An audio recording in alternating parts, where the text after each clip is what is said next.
It's the last chance for Worlds. The pressure is definitely on us right now, and we just have to perform. There's nothing else to it. To be able to bring it back and actually go to Worlds would be amazing for us, considering our pretty terrible season.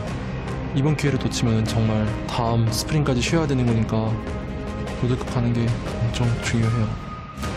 Cloud9 are moving on, able to come back from the 0-2 that Gravity put them in. I think we can always come back from being down 0-2. If we have to go to 5 games again, I'm fine doing that, but I much prefer shorter. 선발전에서 가장 무서운 상대가 CNA. Honestly, I was more afraid of Gravity than TFP. They're very predictable.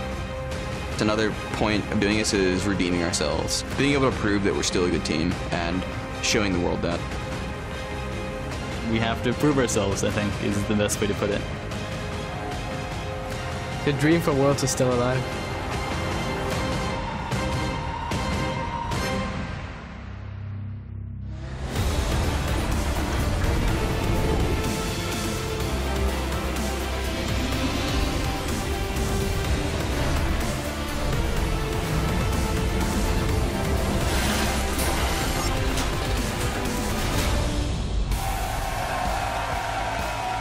Welcome to day 2 of the North American Regional Qualifiers, coming to you live from Los Angeles, California. The crowd is absolutely pumped up and ready for games today as we continue the Regional Qualifier.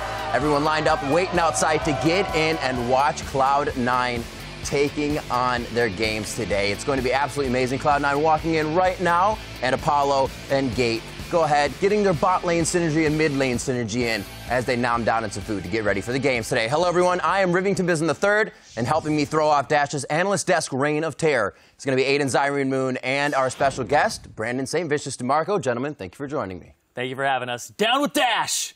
No,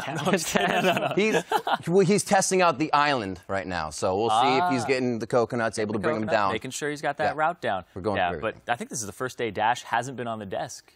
We'll see how he does. It's going to be different for him. I'm sure he'll come back stronger than ever. I love you, man. So we want to take complete advantage, obviously, of having Saint on the desk. So we're going to press his expertise and solicit some questions with him today. So head over to Twitter and hit up Saint. You know how this works. Tweet at LOL Esports with the hashtag AskSaint. We'll see if he can withstand your hard-hitting questions about game strategy, champion builds, or impending world championships. Maybe, just maybe, you'll learn something that could save your life out there on the Rift. Now, turning to the regional qualifier, let's start by pulling up the bracket to set the stage. Cloud9 got a slow start, but managed to pull off a reverse sweep to take down Gravity 3-2. Today, they face Team Impulse, and the winner then will have to get through Team Liquid. One boss down for Cloud9. 2 more to go. But it did not look like it was an easy boss to take down yesterday. And they're going to have harder. Oh, yeah. They showed a lot of resilience, though, on Cloud9's side. Being able to reverse sweep 2-0 down, then able to come back. You have to be able to just shrug off those losses. They seemed very calm coming into Game 3, which you see there on your screen. And Cloud9, they have more experience playing on the big stage and in high-pressure situations than most teams in the league. They have been to Worlds multiple times, and they know what it's like to be down in games. So coming back for them just shows that they still have that resilience in the squad. Right, and St. Vicious, Cloud9 had a few weeks of downtime off. You know, what stood out to you coming into these games, or last series, I should say?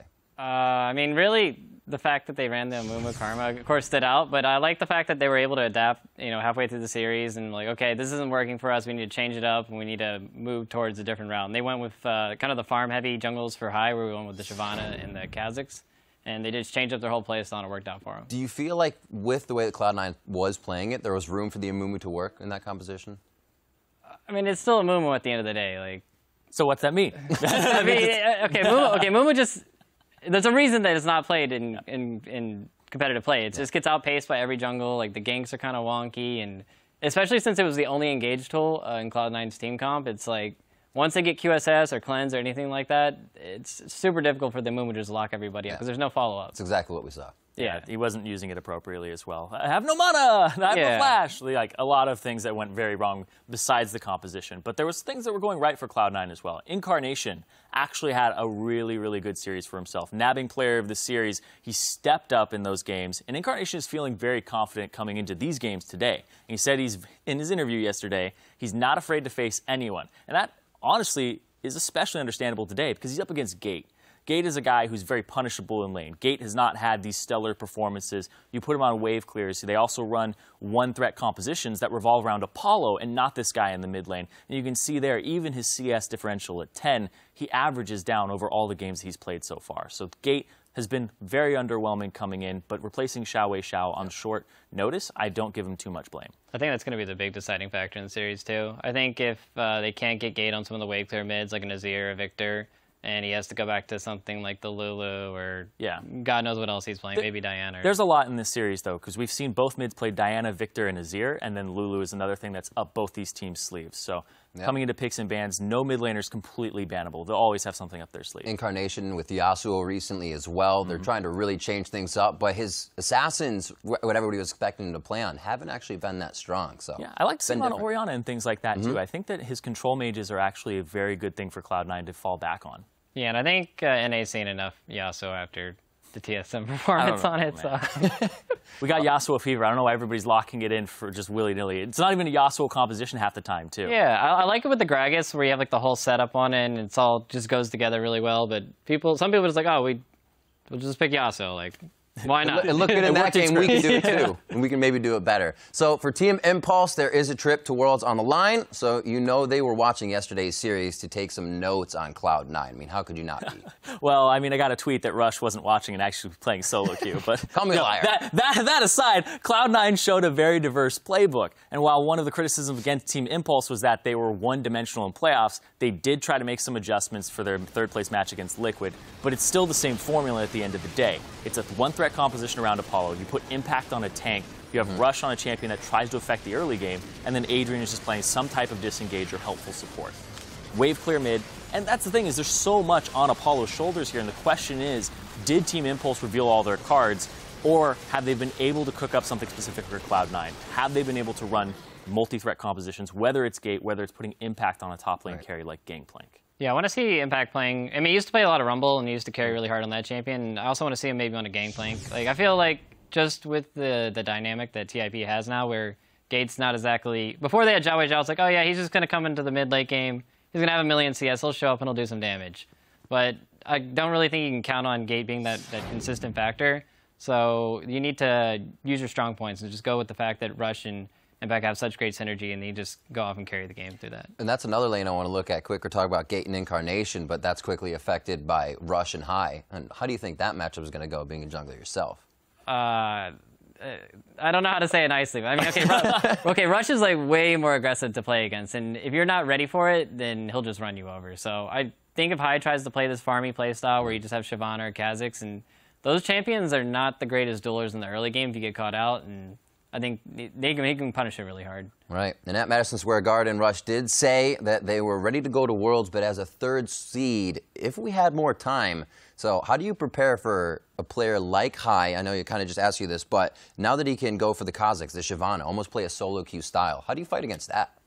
I mean, you know, Rush is he's like rank 1. I don't think he's rank 1 anymore. He's like rank 3, but he understands. No. He knows. Yeah, oh no. But I think he understands like how to play a little bit around solo queue cheese and stuff. And I mean, he plays the full DPS Evelynn. He'll play like the DPS Lee Sin. I mean, he knows how to play some solo queue cheese too. So yeah. I think maybe he'll just meet cheese at Madison Square Garden. Yeah, you have to watch out for that though, because yesterday High depended on his farming, right? And Rush is such a disruptive jungler to the flow of the game. He tries to get it going in his favor immediately. And High's not going to get the time of day to just sit there and farm his camps. Right. Rush is going to gank your lanes. He's not going to be Move who just sits around and tries to ward, and did go for some ganks, but Rush is going to be that times 10.